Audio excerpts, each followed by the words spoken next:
Vous écoutez le grand débat issu de l'épisode S310 du podcast Faut pas pousser les ISO, diffusé le jeudi 2 décembre 2021. Cette émission vous est proposée en partenariat avec Sony et sa gamme de boîtiers hybrides plein format, photo et vidéo pour les professionnels et les amoureux de la belle image. Nous sommes de retour dans Faut pas pousser les ISO avec les photographes journalistes spécialisés Bruno Labarbère et Pierre-Marie Salomès pour notre grande sélection des meilleures optiques hybrides de l'année 2021. Alors, nous avons décidé d'organiser notre guide comme l'année passée en fonction des types de focales. 3 catégories, les grands angles et les super grands angles, les focales dites standards et les longues focales qui incluent les téléobjectifs et super téléobjectifs. Alors avant de commencer, je vous propose d'écouter Xavier Delatullet qui s'occupe des tests d'objectifs pour le magazine Le Monde de la Photo. Il nous explique son protocole de test, on l'écoute. Alors, pour tester un objectif, il y a pas mal de choses à faire. Il y a des tests qui sont des photos normales, parce qu'avec ça, on voit déjà pas mal de résultats sur ce que donne un objectif. Ensuite, il faut choisir le bon appareil pour tester une optique. Ça fait partie des choses assez compliquées, parce que dans le principe, on prend l'appareil qui a la meilleure définition dans une marque donnée. Alors, dans les tests, ça va se faire sur des mires avec un panneau sur lequel sont collés des mires de définition et aussi des dessins divers qui vont permettre de tester la distorsion, le vignettage et même éventuellement les dérives colorimétriques. Il y a un autre élément qui sert à faire les tests, qui est un sujet type avec des objets difficiles à reproduire. Par exemple, sur ce sujet type, il y a des timbres, des objets réfléchissants avec des guillochages, des plumes, enfin tout plein de petits objets comme ça, dont on sait qu'ils posent des problèmes dans la résolution, dans le rendu. Et enfin, il y a une mesure qui est importante aussi, surtout pour les grands angulaires, c'est la mesure de vignettage.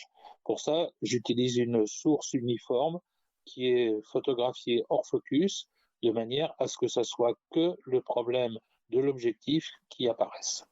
Il y a une appréciation visuelle sur différentes formes de mire.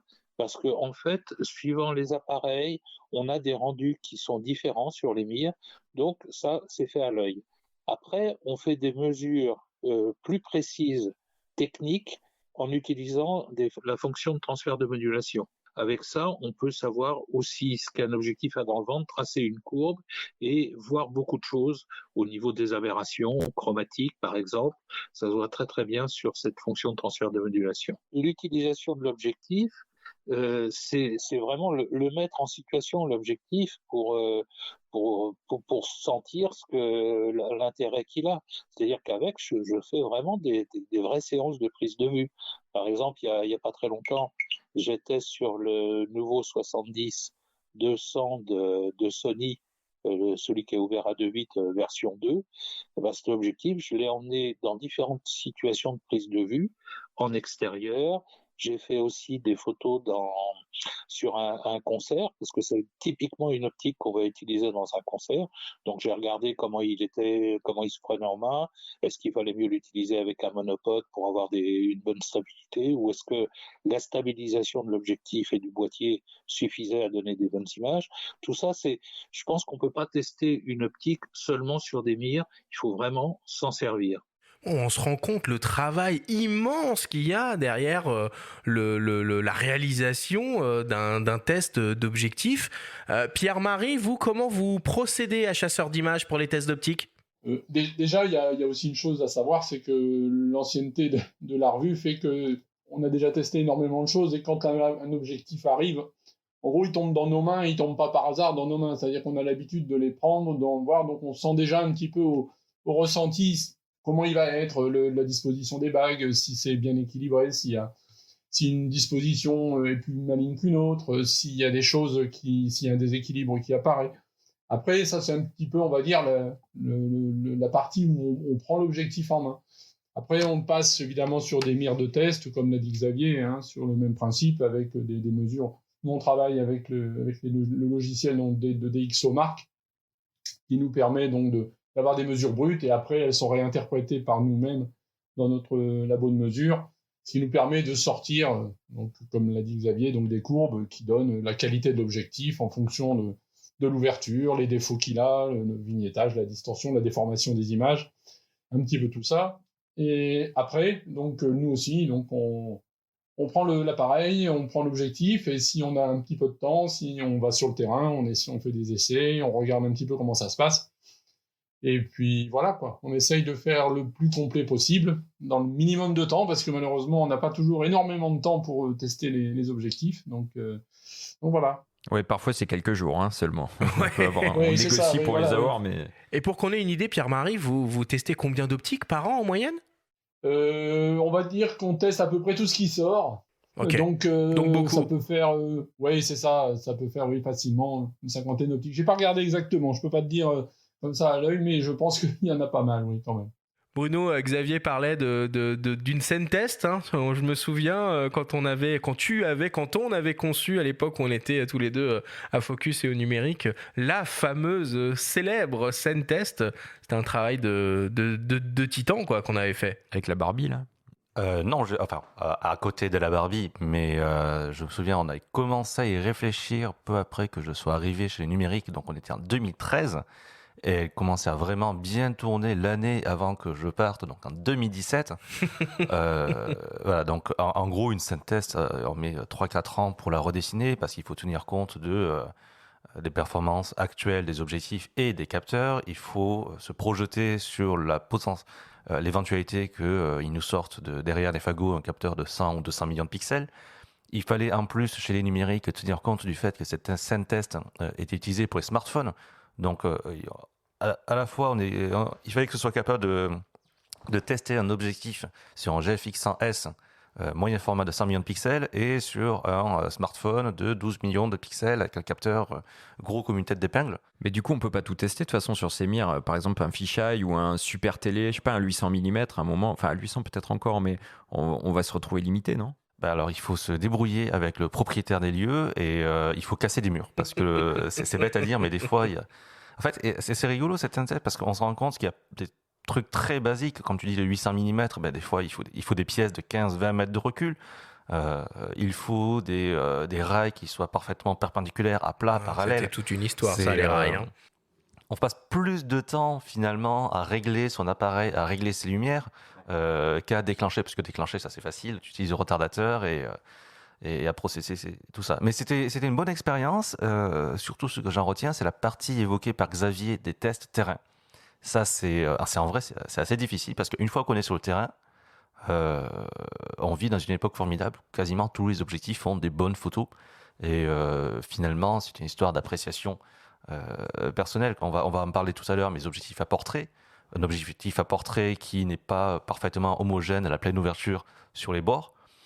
Sur le terrain, quand tu fais un portrait, de toute façon, c'est noyé dans le bokeh. Donc, est-ce que c'est vraiment un défaut? Ce que je pourrais juste ajouter aussi par rapport à ce qui a été dit, c'est qu'on essaye aussi, enfin, je parle au nom de tous les gens qui testent des objectifs, pas spécialement au nom de chasseurs d'images, enfin, je pense, que ce qu'on essaye de ramener, c'est ramener à l'usage. On n'est pas là pour tester les objectifs, on ne travaille pas pour les marques, on ne fait pas de l'optique pure où on cherche à aller chercher le pouillème de détail, de dire s'il est capable de sortir une paire de lignes de résolution de dingue. Ce qu'on veut, c'est aussi ramener ça à la pratique, ramener ça à l'usage. Donc évidemment, on le fait dans les meilleures conditions possibles, mais on essaye aussi de tenir compte du fait qu'il sera utilisé par des gens comme vous et moi dans le quotidien et qui ne vont pas travailler forcément sur pied avec des mires, avec des rails d'alignement, etc. Et donc on essaye de pondérer toujours un petit peu ça par un facteur d'usage, on va dire. Comme disait tout à l'heure Bruno, c'est vrai qu'une focale pour portrait, si elle est bonne au centre et moins bonne dans les angles, on en tient compte. Par contre, une focale de paysage, on sera plus intransigeant. Donc je pense qu'il y a aussi cette notion-là, on ne fait pas de l'optique pure, on ne travaille pas pour les marques, on travaille pour les lecteurs et pour les photographes. Voilà. Et du coup, j'ai un très bon exemple qui me vient à l'esprit, c'est le Nock Nikkor 58 mm f/0.95. Si on le teste que sur mire, voilà, c'est fantastique, c'est génial, sauf que c'est le trépied qui tient l'appareil photo, qui tient l'objectif. J'ai essayé de le faire la street photo du côté de Pigalle avec ça. Bon, déjà, tu passes mise au point manuel, mise au point manuel, ouais. de nuit. Donc déjà, tu passes pas inaperçu. Et après, tu es très très très très content que il y ait du focus picking et que le capteur soit stabilisé. c'est inutilisable. C'est inutilisable. Écoute, tu me tends une perche parfaite, puisque moi j'aimerais bien qu'on revienne un peu sur cette histoire de stabilisation, hein, puisque à l'époque évidemment des réflexes, la majorité des constructeurs ne proposaient pas de stabilisation capteur, et donc on avait très souvent une stabilisation optique intégrée dans les objectifs. Maintenant qu'on est tous passés quasiment à l'hybride, on a de la stabilisation capteur quasiment partout. À quoi ça sert finalement maintenant de mettre de la stabilisation optique dans des objectifs qui sont déjà stabilisés par le boîtier? Pierre-Marie? Alors, si on va essayer d'être simple, on va pas. Donc là aussi, on va ramener ça à l'usage. C'est vrai que les hybrides maintenant sont tous stabilisés par un contrôle du déplacement de leur capteur, ce qui permet donc de compenser les mouvements. Ça apporte énormément de choses puisque ça permet de stabiliser n'importe quel objectif, qu'il soit stabilisé lui aussi ou pas. Par contre, le seul problème de cette stabilisation, c'est qu'elle est très très efficace, on va dire, pour parler simplement, avec des focales courtes, et elle l'est moins plus la focale augmente. C'est-à-dire qu'avec un téléobjectif, elle sera moins efficace. On peut le voir tout simplement, hein, il suffit de viser un sujet avec un 50 mm et un 800, et on voit bien que le sujet bougera beaucoup plus dans le viseur si on enlève la stabilisation à 800 qu'à 50. Donc l'intérêt d'avoir encore des stabilisations dans les objectifs se fait surtout pour les longues focales. Et c'est d'ailleurs ce qui se passe. Les marques continuent donc de maintenir la stabilisation optique dans leur télézoom, dans leur longue focale. Et même maintenant, elles associent les deux stabilisations. C'est-à-dire la fameuse double stable. Voilà, c'est ça. Mais Donc Panasonic et Olympus ont lancé ça un petit peu au début, qui permet donc de compenser, d'augmenter l'effet de la stabilisation en utilisant les deux stabilisations. Et l'autre intérêt, c'est que, comme avec les hybrides surtout, on a de plus en plus tendance à également filmer en plus de photographier, cette stabilisation capteur est beaucoup plus efficace quand on filme en se déplaçant que la seule stabilisation de l'objectif. Et notamment la double stab. Hein. Vous pouvez filmer avec un R6, un R5 ou un Lumix qui le permet, la double stab à main levée, ça marche très bien pour la vidéo, pour l'avoir testé pas mal de fois. C'est comme si on avait un petit DJI Ronin en permanence? Non. On va pas prendre des escaliers par exemple et avoir une impression de fluidité en montant ou descendant des marches ou ne serait-ce qu'en marchant. En revanche, faire rester soi-même stable tout en faisant un mouvement panoramique ou en essayant de capter une scène à main levée, ça oui, ce sera tout à fait possible. Faire croire qu'en marchant, on obtiendra quelque chose de fluide comparable à une poignée stabilisée, ça c'est faux. Ok, ça marche. Bon, messieurs, je vous propose qu'on rentre un peu dans le vif du sujet de cette sélection des meilleures optiques hybrides 2021, avec peut-être d'ailleurs des modèles plus anciens, 2020, 2019, voire même avant, pourquoi pas. Certainement. On va commencer avec la catégorie des grands angles, alors que ce soit des zooms, des focales fixes. Évidemment, quand on pense grand angle, on pense paysage, on pense reportage, on peut penser portrait même, pourquoi pas. Alors, qu'est-ce qu'on peut dire, messieurs, sur ces grands angles? Pour commencer, rappeler quels sont les grands angles ou pas? Ouais, à partir de quoi? De quand c'est un grand angle? Parce que 50, c'est le standard. On a déjà eu ce débat l'année dernière, il me semble. Je sais. On dit quoi, en dessous de 50, on est sur le grand angle? Moi, je dirais en dessous de 35. En dessous de 35, en dessous de 35. C'est pas mal. En dessous de 35. Ouais, 40, ouais, non, ces eaux-là. Alors, je vais parler maths. En dessous de 35 inclus ou non? Parce que pour moi, en 35, c'est pas encore un grand angle. Mais pour pas mal de gens, c'est un 35. En dessous de 35, on va dire à partir de 28. Exactement. Peut-être qu'on peut parler de tendance. En grand angle, cette année, il y a eu pas mal de focales qui sont sorties, notamment des focales fixes, plusieurs 24 mm chez Sony, chez Sigma. Toi, est-ce qu'il y a des modèles qui t'ont marqué, Pierre-Marie, lors de tes tests sur le segment grand angle hybride en général? Oui. C'est vrai que cette année, c'est comme tu dis, Benjamin, il y a eu pas mal de focales fixes. Et en plus, ce que j'aime bien dans les propositions qui sont faites, c'est que ce ne sont pas forcément des focales fixes grande ouverture ou très grande ouverture. Ouais. On retrouve des objectifs qui ouvrent à 2, 2,8. Et je trouve que c'est bien parce que la tendance du moment était d'avoir les grandes ouvertures. La focale fixe était forcément synonyme de grande ouverture et malheureusement de grand prix, du coup, forcément, puisque ça coûte cher. Donc, en plus, le deuxième inconvénient de ces grandes ouvertures, c'est que les objectifs sont encombrants, lourds. Donc, on le sait quand on l'achète, il n'y a pas de tromperie sur la marchandise.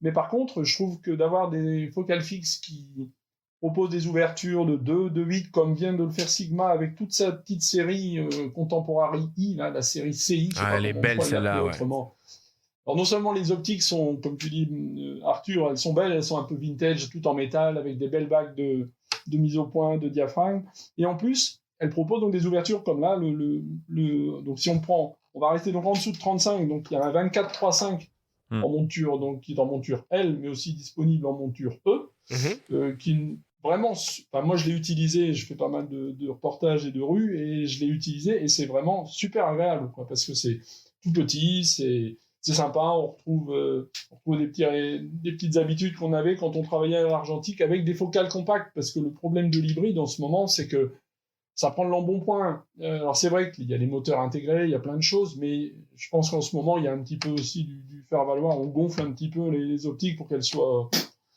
un petit peu bodybuildées, qu'elles fassent sérieuses, et c'est dommage. Donc je suis vraiment content de toute cette série Sigma en Contemporary qui est sortie cette année. D'autant qu'on a parlé de la Stab juste avant, donc ces ouvertures finalement moyennes sont pas si graves que ça selon les usages. Et en monture Canon et RF, alors outre les zooms par exemple extrêmement haut de gamme, là, l'équivalent de 16-35 de 8, est-ce qu'il y a des choses un peu plus abordables en grand angle chez Canon ?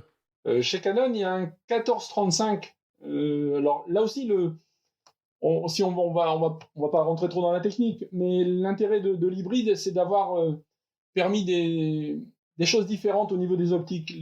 Toutes les optiques, maintenant, on va dire, elles sont moins... Oh, les marques ne vont pas aimer si je dis ça, mais elles sont des fois un peu moins performantes parce qu'elles embarquent des corrections, des petits défauts qui sont automatiquement pris en compte à la prise de vue, que ce soit en JPEG ou en RAW. Et donc, ça leur permet des choses différentes pour un bien. Hein. C'est vrai qu'avant, faire un 16-35, c'était déjà très compliqué pour un réflexe. Maintenant, avec justement ces histoires de correction optique embarquée, on peut se lâcher un petit peu et du coup gagner 2 mm. Et donc ce 14-35 f4, qui vaut quand même 1 800 €, hein, attention. Ah oui, quand même. Plus, voilà. Oui, c'est une sérielle, et là franchement, c'est pas donné pour du f4 constant. Non, c'est ça. Vraiment cher. Le danger, en ce moment, c'est ça aussi le problème, c'est que les prix augmentent. Mais par contre, donc, on note ce truc, on gagne 2 mm. Chez Nikon, ils ont fait pareil. Ils ont sorti donc j'aime pas trop quand on dit ça zoom économique, parce qu'à ce prix-là, c'est vrai que ça ne l'est pas vraiment. Un f4 constant pareil, donc un 14-30, qui lui est un petit peu moins cher, mais voilà, on a gagné 2 mm, et je trouve que c'est intéressant, parce que ça permet de découvrir des focales avec lesquelles on n'a pas l'habitude forcément de travailler, sans pour autant monter dans des optiques beaucoup plus chères. Chez Canon, et pour avoir assez tapé sur eux au début quand ils ont sorti la gamme R et notamment le prix de leurs optiques, hein, souvenez-vous du zoom 28-70 f2, du 85-1.2, enfin des optiques absolument magnifiques mais un peu hors de prix, un peu hors sol. Ils viennent de sortir un 16 mm STM f2.8 en monture RF à 350 €. Ça, en grand angle, focale fixe, pour commencer en plein format chez Canon, pour le coup, ça mérite d'être salué. Et en grand angle, d'une manière générale, il faut surveiller les 14 mm chez Samyang, qui existent en presque toutes les montures, qui ouvrent à 2.8, qui existent en autofocus et en mise au point manuelle. En autofocus que en monture E, du coup. En monture E, en monture RF, en monture RF, ouais. Alors, monture RF, ça a été, ça vient, ça s'en va, ça revient en fonction de s'ils s'entendent bien ou pas.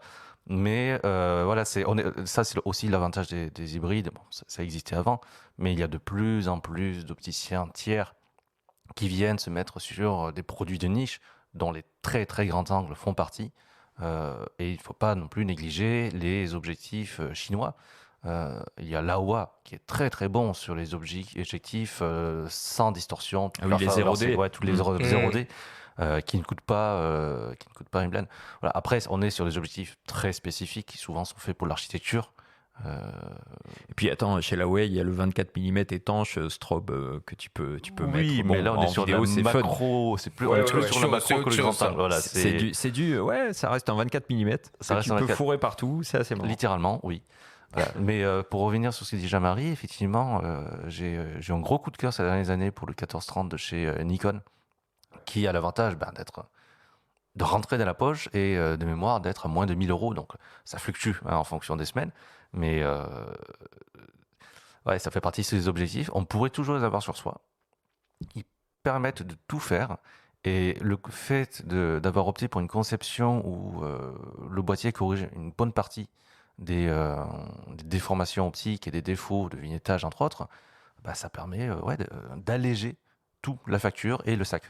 Donc peut-être on devrait aller plus vers des choses comme ça, plutôt que sur les 16-35 2.8 comme viennent de sortir Sony, qui sont très très bien, mais qui coûtent les yeux de la tête juste pour un usage... Sauf à aller sur le 17-28 Tamron, qui lui, pour le coup, est à la fois léger, à la fois performant et lumineux. Et pour le coup... Et abordable. Ouais, et qui pour le coup en plus permet de changer de filtre. Enfin, on peut ôter le pare-soleil, utiliser des filtres. En grand angle, c'est pas mal aussi. Ok, bon voilà pour les grands angles. Alors avant de passer au focal standard, on vous propose d'écouter le témoignage de Patrice Guéry, qui est le gérant de la boutique Ménesson Photo à Reims, qui appartient au groupe Fox.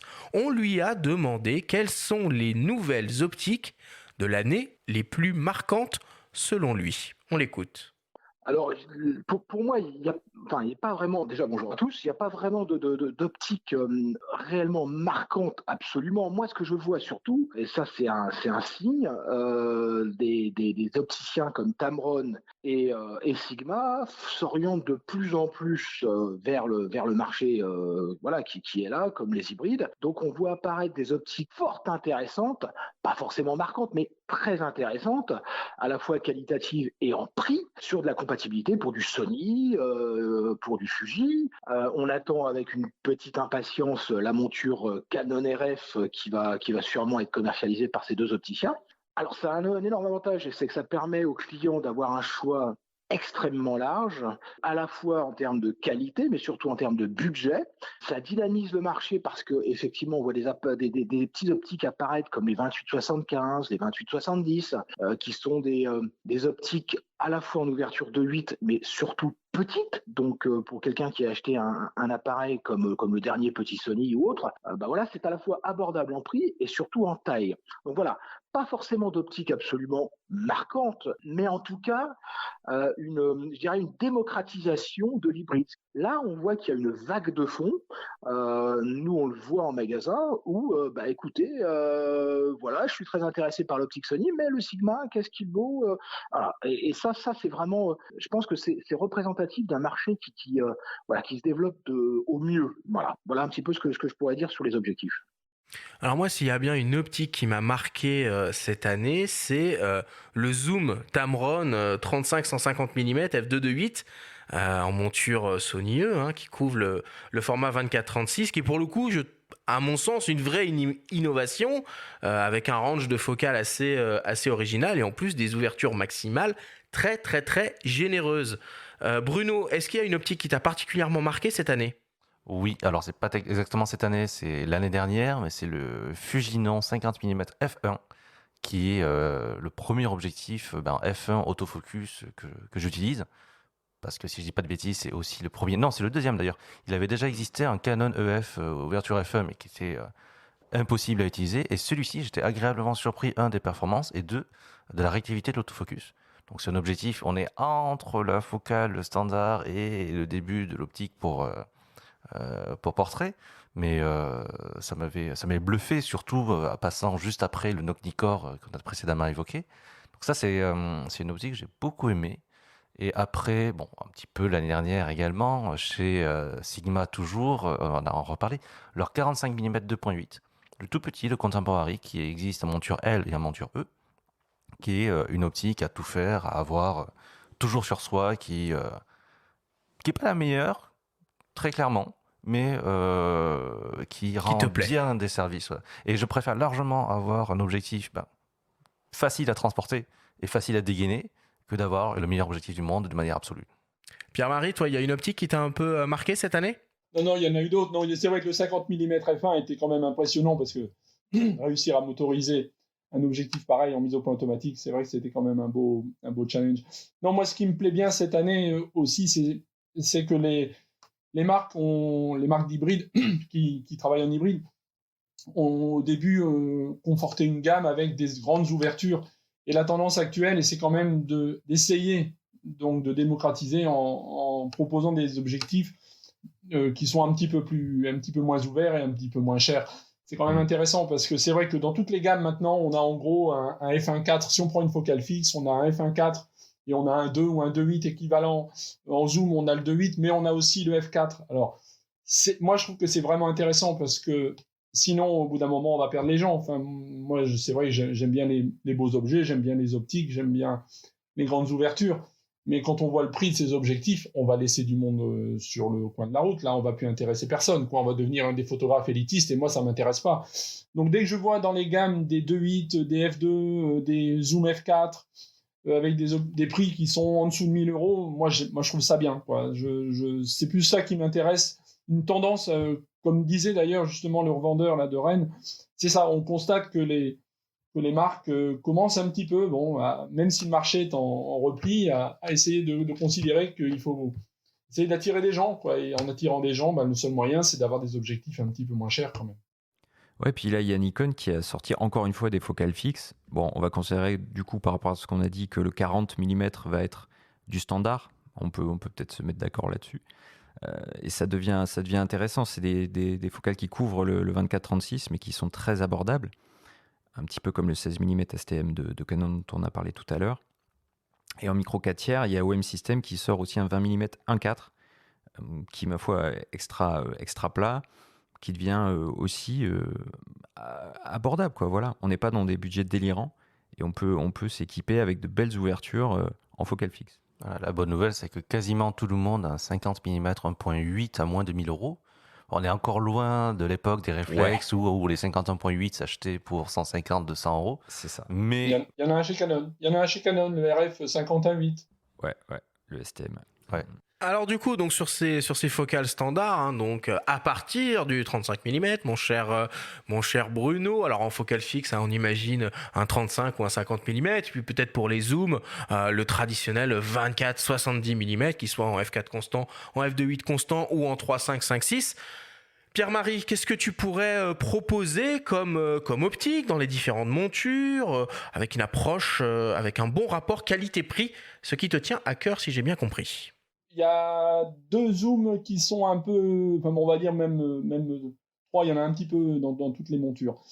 C'est un 24, alors chez Nikon c'est le 24-200 qui vaut moins de 1 000 €. Chez Canon il y a à peu près le même qui est un 24-240 et chez Sony aussi il y a le même type d'objectif. Alors c'est un tout en un. C'est vrai que c'est pour ça que je l'ai mis dans les focales normales parce qu'il permet d'aller du grand angle au télé. Mais en voyage, je pense que c'est intéressant. Et là encore, grâce au progrès de l'optique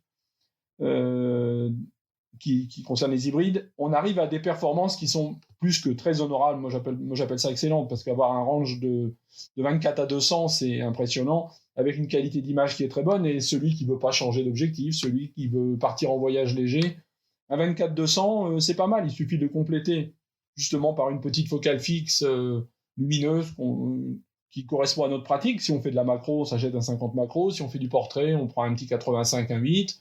On fait de la street, on prend un petit 24 de chez Tamron, parce que tout à l'heure, on n'en a pas parlé, mais ils ont un 24 de 8 à moins de 200 €, qui est en monture E et en monture E, c'est tout, pardon. Voilà, donc c'est peut-être une autre façon d'aborder l'équipement. L'hybride a apporté des choses qui, je pense qu'il faut qu'on revoie un petit peu nous aussi, nous les pros et durs de la photo, là, une façon différente de s'équiper. Je me dis, tiens, oui, à 24-200, il y a 10 ans, j'aurais pas acheté ça. Et là, je me dis, pourquoi pas, parce que après, juste une ou deux petites focales en plus dans mon fourre-tout, et hop, je suis le roi du pétrole, quoi. Donc, voilà, je pense que c'est un petit peu ça sur les focales normales. Je trouve que, voilà, pour sortir un petit peu du classique 35-50 que tout le monde a dans toutes les gammes, ça, de ce côté-là, à prix relativement abordable. Bruno, le top du top en focale standard, qu'est-ce que tu pourrais recommander? En fixe ou en zoom? Les deux. Ah, les deux. Top du top, on va dire que ça va dépendre des montures, mais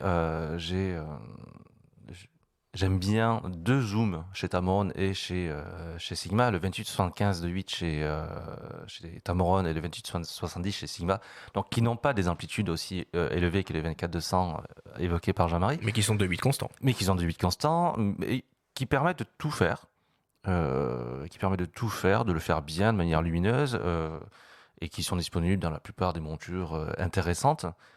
Voilà, c'est un petit peu le même débat, on en reparlera tout à l'heure que 150, 600. Au moment de l'acheter, vous prenez celui qui est le moins cher. De toute façon, vous n'avez pas de mire chez vous a priori, donc vous vous amuserez pas à faire la différence. Mais je reste un fervent adepte du 50 mm. Et même si je sais qu'on a fait plusieurs épisodes pour expliquer que les grandes ouvertures, ça ne servait à rien, un 50 mm quand même très lumineux, c'est quand même bien pratique. Et mon conseil, pour le coup, c'est d'acheter un objectif en monture M. Alors pas un Leica, parce que budget, mais en monture M, vous avez du Voigtlander, vous avez du Zeiss, vous avez du TT Artisan, du Seven Artisan, vous avez du Mitacone, voilà, bref. Et l'avantage, c'est que vous achetez cet objectif, et après, quand vous changez de système, vous changez juste la bague d'adaptation, et ça va partout. Et l'avantage de cette monture M, c'est que en plus, si vous n'êtes pas content, vous le revendez, et vous aurez potentiellement beaucoup plus d'acheteurs que un objectif RF qui ne se destinera qu'aux canonistes, un objectif Z qui ne se destinera qu'aux niconistes, et ainsi de suite. Mais il faut quand même bien préciser que tous les optiques là dont tu as parlé sont des objectifs 100% manuels du coup. Hein. Exactement. Et c'est pour ça qu'il y a de l'intérêt à utiliser un boîtier à capteur stabilisé. En ultra lumineux autofocus, il faut aussi signaler le 51.2 Sony, qui est étonnamment compact, vu l'ouverture qu'il propose. Et il y avait beaucoup de questions sur les limites, soi-disant, enfin de rumeurs, de spéculations, sur les limites de la monture E, puisque c'est la première optique qui ouvre à 1.2. Et nous, les résultats des tests ont été assez stupéfiants. Je crois que Xavier était assez conquis. Ok, voilà pour les focales standards. Alors il nous reste une catégorie un peu à traiter, donc les longues focales avec les zooms, souvent les téléobjectifs, les super téléobjectifs. Alors avant de passer sur cette catégorie d'optique, on va écouter le témoignage de Nicolas Puget, qui est le gérant de la boutique Camara à Marseille. On lui a demandé quel serait ses conseils pour quelqu'un, peut-être un photographe débutant, qui a l'habitude de travailler avec un zoom polyvalent et qui aimerait se lancer avec une première expérience de focale fixe. On l'écoute. Alors, moi, la première chose souvent que j'explique à mes clients, c'est que la focale fixe est souvent le meilleur moyen de découvrir d'avoir des nouvelles émotions avec son appareil. Quand on a un petit peu fait le tour, souvent, voilà, avec un objectif, un zoom, on se cache un petit peu derrière. On cherche le meilleur cadrage, on joue de quelques millimètres en avant, en arrière, mais on oublie un petit peu de réfléchir. Et la contrainte de la focale fixe, elle va apporter en fait de la créativité, elle va obliger à changer son regard, à chercher finalement des choses auxquelles on n'aurait pas pensé avec un zoom. Et c'est vraiment pour beaucoup une révolution dans l'approche de la photographie pour les personnes qui n'ont jamais joué avec une focale fixe. La gamme, aujourd'hui, elle est quand même très riche pour les réflexes. Elle devient de plus en plus complète pour les hybrides. Donc, il faut vraiment réfléchir à quelle longueur focale on a besoin. Donc, ça dépend de l'usage, ça dépend de ce que l'on recherche, de la taille. Et là, je donne 2 conseils souvent à mes clients. La première chose, c'est de transformer son zoom en focale fixe. Se dire, aujourd'hui, je me bloque à 35 mm, point. Et je me bloque et je vois si ça me plaît, si je m'amuse ou pas. Et aussi, pour ceux qui sont un peu techniques, d'aller étudier les métadonnées des fichiers numériques pour aller voir à quelle focale en fait on fait ces photos. Souvent, on est surpris. On se rend compte que 80% des photos, on les fait à une focale ou dans une fourchette assez réduite. Le deuxième choix après la focale, la longueur focale, ça va être l'ouverture. Est-ce qu'on va chercher les grandes ouvertures, ouverture 1.2, 1.4 ? Souvent, les clients de base ont cette tendance-là. Peu importe si on parle pas de budget, hein, bien sûr. Donc là, c'est sûr, si on cherche ce qui se fait de mieux, le meilleur piqué, les plus grandes possibilités, très bien. Mais attention à 2 choses. D'une part, on est sur des objectifs qui sont souvent plus lourds, plus gros. Et quand on n'est pas habitué aux très grandes ouvertures, jouer avec ça, c'est une grosse prise de risque. La profondeur de champ devient très très courte et on peut rapidement se planter, avoir beaucoup de déchets. À l'inverse, des focales fixes plus intermédiaires, alors, selon les marques et les capteurs entre 1.8 et 2.8, on va avoir des solutions aussi plus légères, plus adaptées à souvent la majorité des usages, et on est plus discret, on est plus maniable, et on retrouve l'intérêt principal de la focale fixe, qui est d'avoir quelque chose de léger et compact dans son sac. Bon bah voilà, moi personnellement, si je devais conseiller une focale fixe pour démarrer, j'irais vers un 35 mm. Bruno, toi tu ferais quoi ? Un 50 mm. 50, très Oui. Classique. Je suis désolé d'être classique. Voilà. Ah, sinon, un 40 mm. Mais c'est bien, on en a parlé, il y en a de plus en plus, des 40 mm, mais c'est dommage qu'il y en ait aussi peu encore. Pierre-Marie, toi, tu conseillerais quoi ? c'est difficile de conseiller. Moi, je suis plutôt 35. C'est vrai que personnellement, c'est ma focale. J'aime bien. Après, j'ai commencé il y a longtemps avec un 50 mm 1.8 et j'ai été très heureux avec. J'avais les moyens d'acheter que ça et je l'ai usé, et les bagues s'en souviennent encore. Je l'ai usé très longtemps et mon 50 1.8, ouais, j'y tiens. C'est une focale. Alors c'est vrai que le 35, j'y suis venu après parce que j'en ai rêvé. Donc voilà. Mais le 50 1.8 de mes débuts, j'aimais vraiment bien. Ouais. C'était vraiment une focale qui permettait de tout faire à moindre prix, et sans s'encombrer et en étant tranquille, quoi. Voilà. Et on n'a pas beaucoup parlé d'APS-C, on parle beaucoup de 24-36 depuis le début, mais chez Fuji, il y a des petites focales fixes qui sont assez redoutables, et notamment le 23 mm f2. Enfin, c'est des optiques très très bien construites, résistantes aux intempéries, et on peut s'équiper en focale fixe à moins de 1 000 €, en monture X. Vraiment, il y a de la qualité, et en micro 4 tiers aussi. Il y a vraiment de beaux modèles, des 25 mm 1.7, des choses comme ça chez Lumix ou chez OM System désormais. J'ai cité tout à l'heure le 20 mm 1.4 qui équivaut du coup à 1.40. Donc on peut s'équiper pour un coût relativement maîtrisé. Et vous avez toujours les opticiens tiers, donc notamment en monture Fuji, vous avez Viltrox qui fait un très bon 23 mm 1.4 qui est nettement moins cher que celui de Fuji, qui a pour seul défaut d'être vignetté sur le bord, mais on va dire que ça donne un look. Au moins vous économisez de l'argent, et une fois de plus, Samyang, dont on a parlé pour les grands angles, qui fait aussi des 35 et des 50 mm dans différentes montures, des objectifs lumineux, notamment en monture FE, le 35 1.4, qui est, allez, on va dire, à la louche, 2-3% moins bon, entre guillemets, que le version Sony aussi officielle, mais nettement moins cher et plus léger. Ok, ça marche. Alors, au niveau des longues focales, là, pour le coup, donc les téléobjectifs, les super télézooms, les méga super télézooms, ça a bougé beaucoup cette année sur ce créneau-là du côté des hybrides.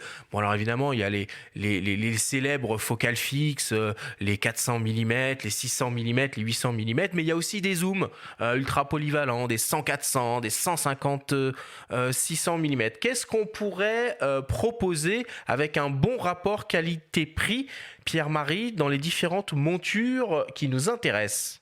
Dans ce genre de focale, je pense qu'il faut faire attention au mythe de la longue focale, justement. Et des fois, un 150-600 va être moins intéressant qu'un 100-400. Un 100-400 est, à mon avis, plus polyvalent. On l'utilisera déjà plus facilement à main levée, parce que 400 mm, c'est pas 600 mm, même si les stabs font des prouesses, au bout d'un moment, quand même, ça finit quand même par être flou. Donc, chez Canon, il y a un 100-400 dont l'ouverture, évidemment, est modeste, mais qui est à 700 €. Chez Sigma, pareil, il y a un 100-400 à 1 000 € qui sont intéressants l'un comme l'autre. Alors après, évidemment, si on est passionné par la... Parce que l'intérêt du 100-400, c'est de pouvoir l'emmener partout, quoi. On peut avoir, avec un zoom transstandard, ça peut être la deuxième optique qui pourrait remplacer le télézoom de 70-200. On peut le remplacer par un 100-400. Ils sont à peine plus encombrants. Ils ont une plage plus importante, bien sûr, une luminosité moins forte, bien sûr. Mais je trouve que l'intérêt du 100-400, c'est ça, c'est de pouvoir l'emmener partout. Le 150-600, c'est déjà plus pour les gens qui veulent faire ou du sport en extérieur, ou de la photo de faune, ou de la photo animalière. Mais là, c'est déjà... Alors, le tarif est déjà, bien sûr, plus élevé aussi. Et puis, c'est plus encombrant, un peu plus lourd, un peu plus compliqué à utiliser. Voilà, quoi. Peut-être que Sigma sortira une version contemporary comme ils l'ont fait sur Reflex. Là, ils ont sorti un 150-600 Sport. C'est vrai qu'il est volumineux. Oui. 2 kg 100, c'est pas rien. Il reste abordable, 1500 balles, mais ça reste assez gros. Chez Canon, chez Nikon, on a des choses, Bruno? Pas des tarifs très raisonnables. D'accord. Alors, c'est pas raisonnable, sauf pour les 600 et 800 mm STM, f11. Voilà. Ceux-là, ils sont un peu hors catégorie. Hors catégorie. Ouais. Et Pierre-Marie a cité le 100-400, il a raison, STM aussi. Par contre, si vous avez les moyens, pour l'avoir testé avec le R3 sur un stade, le 100-500 de série L, c'est vraiment une optique superbe. Enfin, là, on n'est pas non plus... Moi, je suis comme vous tous, enfin, oui, on jure par le rapport qualité-prix, mais en termes de performance et de plaisir éprouvé sur le terrain, le 100-500, c'est fantastique. Après, on est à plus de 3 000 €. Donc, on est c'est ça, sur un prix qui est vraiment stratosphérique et qui est trop élevé pour des optiques de ce type-là, ouverture glissante, très clairement. Et si on veut revenir à quelque chose de plus, on va dire, des considérations un petit peu plus humaines et générales, le 150-500 Tamron est vraiment pas mal du tout aussi. En montureux uniquement par contre. Et du coup, dans cette catégorie d'objectifs, s'il y a bien des appareils qui ont du sens, c'est ceux qui utilisent des petits capteurs, alors les boîtiers APS-C, alors les Fuji, les Canon, les Nikon, mais surtout aussi les hybrides micro 4 tiers, les modèles Panasonic et OM System. Est-ce qu'il y a des choses pour ces appareils-là ? Il y en a des très bonnes et surtout des très légères. Enfin, très légères, tout est relatif. Mais si, on peut le dire. Ouais, c'est léger. Chez Panasonic, si vous êtes fanatique des longues focales, vous avez le fameux 100-400 qui fait un 200-800 qui fait la taille d'une grosse gourde d'eau. Non, mais c'est bête à dire, mais ça prend autant de place dans votre sac qu'une gourde pour environ 1 200 €. Ça s'utilise à main levée, un 800 mm ? Ça s'utilise à 2 mains levées, on va dire. D'accord. Avec la double stab, Pierre-Marie l'a souligné tout à l'heure à juste titre, la stab optique là, elle est utile. Voilà, mais c'est toujours fou de se dire que on peut avoir un 800 mm et que dans une poche de la veste, au cas où, alors que il y a quelques années encore, 800 mm transportable autrement que dans une valise, c'était pas très réaliste. Mais mon vrai chouchou en micro 4 tiers, c'est Olympus. Enfin, OM System, je sais toujours pas, c'est leur 40-150 2.8, qui n'est pas de cette année ni de l'année dernière, mais qui remonte à... Il est sorti quand d'ailleurs ? 5-6 ans, je pense, quelque chose comme 2015, ça. 2016, voilà. Ça fait un petit moment. Ouais. Donc en 40-150 mm, 2.8 constant, avec une distance minimale de mise au point qui est toujours la même à toutes les focales, qui est non pas stabilisée, mais au moins protégée contre les poussières et les infiltrations d'eau. Superbement construit, enfin c'est le must que vous soyez en boîtier Olympus ou Panasonic. Et en plus il est pas si cher parce qu'aujourd'hui il se trouve à 1350, 1400 €. Il y a le 50-200 que j'aime beaucoup chez Lumix aussi, de l'8.4 qui est un bon compromis entre ces deux modèles, je trouve, entre le 100-400 et entre le 40-150. Ça fait un 100-400 et il est vraiment très très bon aussi. Et chez Fuji, il y a des choses ? Chez Fuji, il y a toujours d'ailleurs, un 55-200 qui est dans les 700 €, qui est une focale, et ils viennent de sortir, on va dire, ils l'ont modernisé, ils l'ont réactualisé en changeant un petit peu la plage de focale, puisqu'ils viennent passer à 70-300, donc qui complète un petit peu mieux leur zoom transstandard qui est maintenant un 16-80, donc du coup on arrive à aller de 16 à 300 en deux zooms, et qui vaut 800 €, le 70-300. Il est intéressant, il est assez compact, et comme en plus c'est sur du capteur APS-C, on arrive quand même au 450 mm, donc on retombe un petit peu sur le même principe que le 100-400 sur un 24-36. Là on a un 70-300 sur un Fuji, c'est plus compact, on peut l'emmener partout. Ça c'est moi j'aime bien pour ça le format APS-C. Je trouve que c'est vraiment on va dire le plus polyvalent, quoi. Il répond bien en haute sensibilité. Il est un petit peu plus compact que le 24-36, un petit peu meilleur que le micro 4 tiers. Enfin, je trouve qu'il a tous les avantages. Malheureusement, en ce moment, les marques ont un petit peu de mal à y retourner, quoi. En même temps, l'acheteur rêve du 24-36. Voilà, c'est comme ça, le marché est ainsi. Mais c'est dommage, parce que c'est vrai que le format APS-C apporte quand même énormément de choses, et la différence de qualité d'image est faible entre... Même en haute sensibilité, il y a peut-être 1 ou 2 sensibilités d'écart. On est à 3002, 6004. Donc, qui photographie tout le temps à 3002 ? Enfin, voilà. Bon, de toute façon, je pense que cette gamme, cette monture X de Fujifilm va s'étoffer, puisqu'ils ont ouvert très récemment la monture, et on a déjà Tamron qui s'est positionné avec un zoom ultra transstandard pour le coup, un 18-300 mm si je me rappelle bien. Il y a Samyang qui est en train de s'intéresser à ça, et j'imagine qu'en toute logique, Sigma devrait proposer des choses dans les mois ou les années à venir. Mais d'une manière générale, ceci dit, contrairement aux deux autres catégories, il n'y a pas encore d'opticiens chinois récents qui s'intéressent aux téléobjectifs. Donc c'est... Comment tu l'analyses, ça ? Trop cher, trop un marché de niche ? Ouais, c'est les deux simultanément. Et surtout, c'est une histoire de savoir-faire qui n'est pas le même que pour du grand angle ou de la focale standard, dont les formules optiques sont relativement standardisées justement et bien connues. c'est un développement qui est vraiment, vraiment différent, le téléobjectif. Il y en a, mais c'est des optiques à miroir, un peu particulières, chez Tokina et chez Samyang. 508, c'est spécial, ça. Voilà, Ouais, c'est c'est un peu le particulier. catadioptrique, c'est vieux le catadioptrique, ça a presque un siècle. Et puis bon, c'est l'ouverture fixe, on peut rien faire avec, mais c'est rigolo. Il faut rappeler que ça existe. Voilà. Bon, bah voilà, on a fait un tour d'horizon des grands angles, des focales standards, des focales fixes. Je mets un terme à cette grande discussion et on attaque le débrief.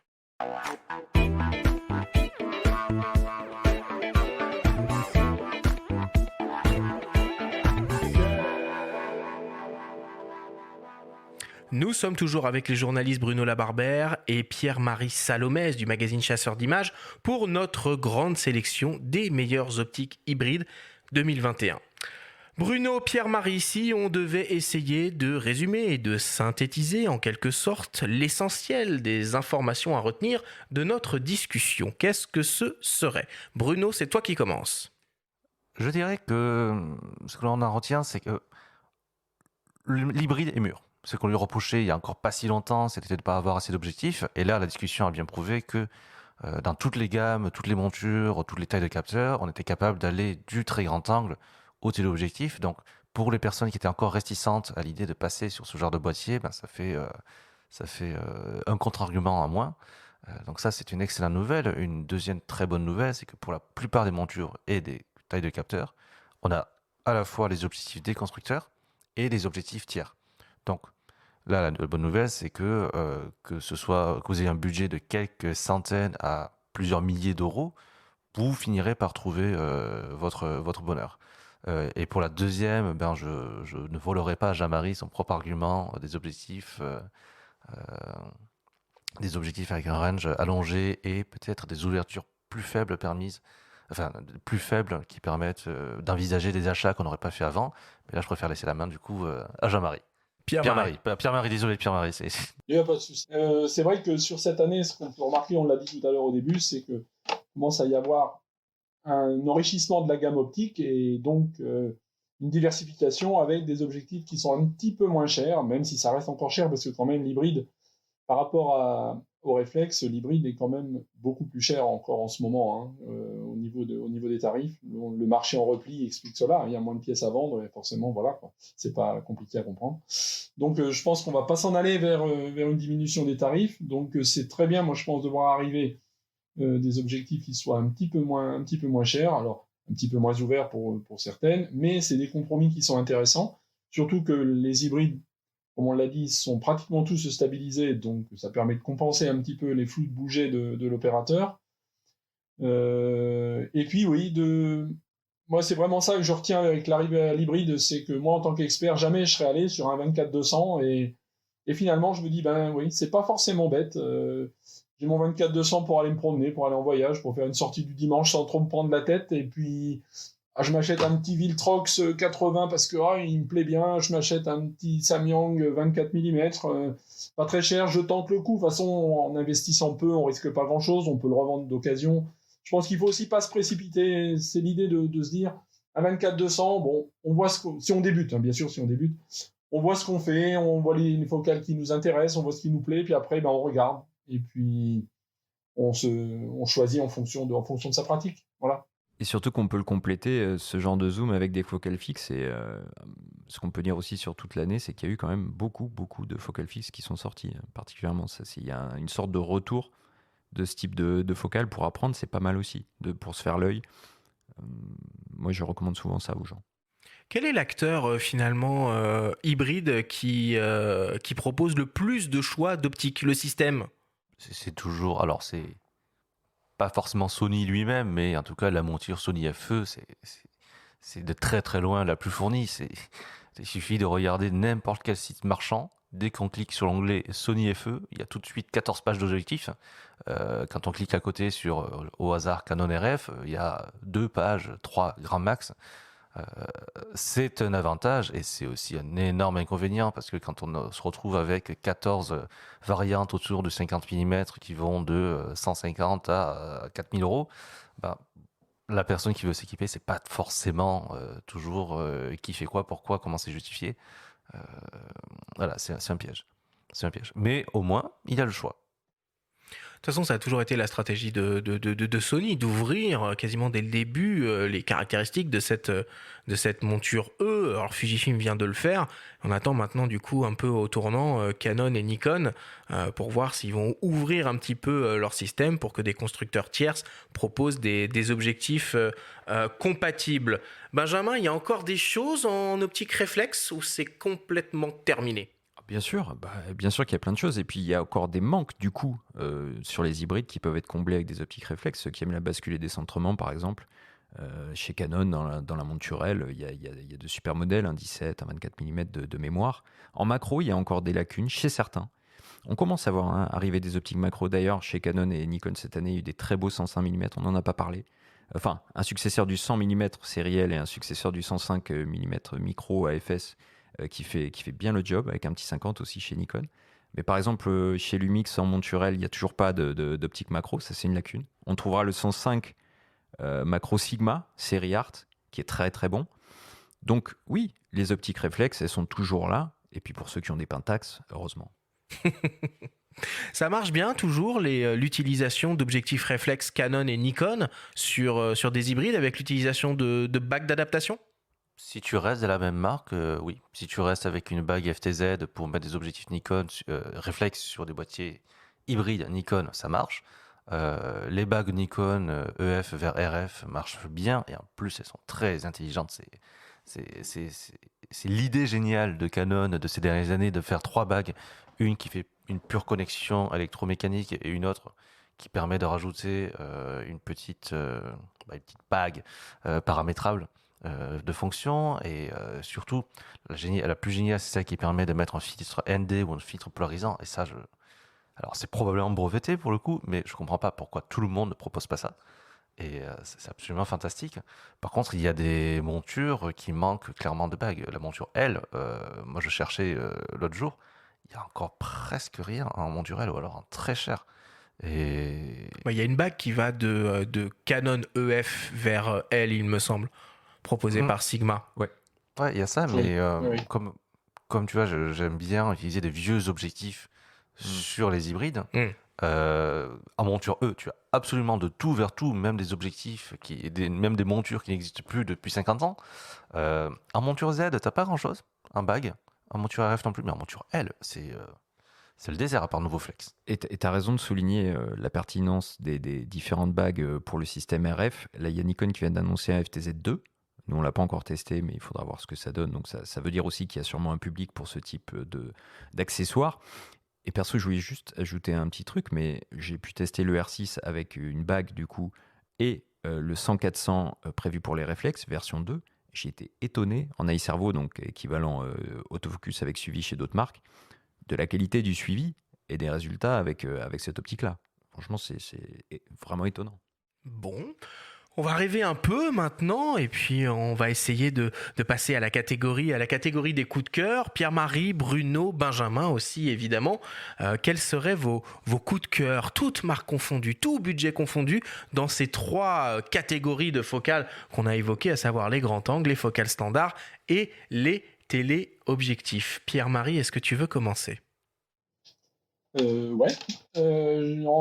En longue focale, moi, c'est le 200 Fuji, le 200 F2 Fuji. Il est étonnant, rien que de l'avoir déjà le concept lui-même de cette grosse bestiole montée sur un capteur APS-C avec des résultats évidemment au niveau du prix, hein, il vaut 6 000 €, donc ça serait dommage quand même qu'il soit pas bon. Mais c'est un objectif qui est vraiment atypique dans la gamme, et moi il me plaît bien. On l'a testé et je l'ai utilisé un petit peu sur le terrain. C'est une focale qui est un peu mon coup de cœur c'était pas cette année, hein, il était déjà sorti avant. Mais voilà, en longue focale, c'est ça. Et en focale standard et grand angle? Alors en focale standard, là j'ai pas de, on va dire là je suis pas tout budget. Moi là j'aime bien les trucs pas chers, donc le petit 20-4 là, le nouveau de OM System d'Olympus. Je trouve que c'est un chouette petit truc. Voilà, il me plaît bien, je l'ai essayé. Le 40 mm est à la mode en ce moment, hein, ça vient du monde de la vidéo, là, tous les vidéastes utilisent le 40, donc un petit peu dans toutes les gammes, on retrouve le 40 mm. Et je l'ai utilisé, je trouvais qu'il était vraiment intéressant à utiliser. Le boîtier est petit, on l'emmène partout, on redécouvre une façon différente de filmer. C'est pas un 35, c'est pas un 50. Donc voilà, c'est un peu mon... Moi aussi, ça m'a fait du bien, je me suis retrouvé, à changer un petit peu ma façon de voir en travaillant en 40 mm. Donc c'est lui, c'est le 21-4. Et pour terminer, voilà. en grand angle ? En grand angle, là, j'ai pas trop de coup de cœur parce que je trouve que c'est des outils qui se ressemblent tous, donc ils sont tous bons, okay. Ils sont tous, voilà, ils sont pas, pour moi, ils sont pas personnalisés, enfin, ils sont pas, comment on va dire, ils sortent pas de l'ordinaire, donc voilà, j'en prends un, ça me va, voilà. Ça marche. Bruno, tes coups de cœur ? Je n'en ai pas en téléobjectif parce que tu as vraiment des focales qui ne me parlent pas. Je sais pas quoi en faire. Enfin, quand on me les fait tester, je les utilise, mais comme je suis trop habitué aux 50 mm, j'ai du mal à regarder des sujets qui sont à plus de 3 mètres. Mais en coup de cœur, j'ai beaucoup aimé le 40 mm f2 de Nikon. Moi, je trouve ça cool. Désolé, hein, c'est le retour des 40 mm. Et aussi, en F2, le 24 mm chez Sigma. Mm-hmm. On reste sur des objectifs qui sont compacts, qui sont encore suffisamment lumineux et qui ne coûtent pas trop cher.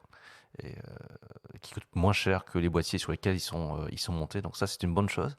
Mais si on parle de vrais coups de cœur, budget illimité, une marque que j'affectionne beaucoup, c'est Leica. Qui cette année a sorti un Summicron 35 mm apo asphérique qui ne coûte que 8 000 € si ma mémoire est bonne et qui a un truc génial, c'est que la mise au point minimale est à 30 cm.